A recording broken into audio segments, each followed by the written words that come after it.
বৈধ পথে বিদেশ গিয়ে অবৈধ হয়ে ফিরেছেন প্রায় 7 লাখ বাংলাদেশি। আপনি নিশ্চয়ই আরও ভালো জানেন আমার থেকে এই তথ্য।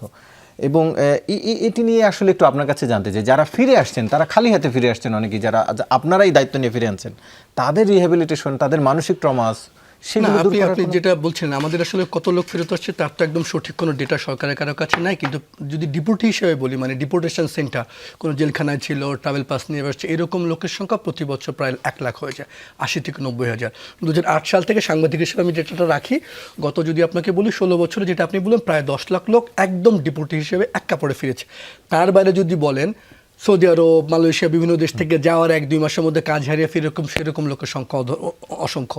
আমি আপনাকে সৌদি আরবের উদাহরণ দিয়ে বলছিলাম যে আপনার রাতারাতি ওখানে এখন এমন কোম্পানি গজিয়ে গেছে, আপনি যাবেন 1-2 মাসের মধ্যে কাজ পাবেন, আবার ফেরত আসবেন, এটা একটা সাইকেল হয়ে গেছে।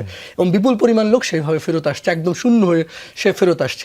যে ফেরত আসা লোকের জন্য পাশে দাঁড়ানো, আপনি এখনও এই 2025 সালে এসে যেখানে প্রবাসীরা $30 বিলিয়ন পাঠায় আন্তর্জাতিক শিশু দিবস, কালকে একটা মেয়ে রেপ্ট হয়ে ফিরলে, একটা আনএক্সপেক্টেড বেবি নিয়ে ফিরলে, মানসিক ভারসাম্য নিয়ে ফিরলে, এয়ারপোর্টে তাকে কে সার্ভিস দেবে কেউ জানে না। হয়তো এয়ারপোর্টে আমাদের সরকারি দপ্তরগুলো আমাদেরকে ডাকে, আমরা যাই, কিন্তু আমি মনে করি যে এইটা সরকারের একটা, আমাদের এয়ারপোর্টগুলোতে একটা মেকানিজম দাঁড় করানো দরকার ছিল। এরকম যদি কেউ শূন্য হাতে ফেরে কোনো নারী ফেরত আসে, এয়ারপোর্ট এই মেকানিজম, পুলিশ এই রুল করবে, ইমিগ্রেশন রুল করে, এটাকে দায়িত্ব ছিল। এবং ফেরত আসার পর তার লং টার্মের সহায়তার জন্য তার সাইকোসোশ্যাল, ইকোনমিক এই সাপোর্টগুলো জরুরি।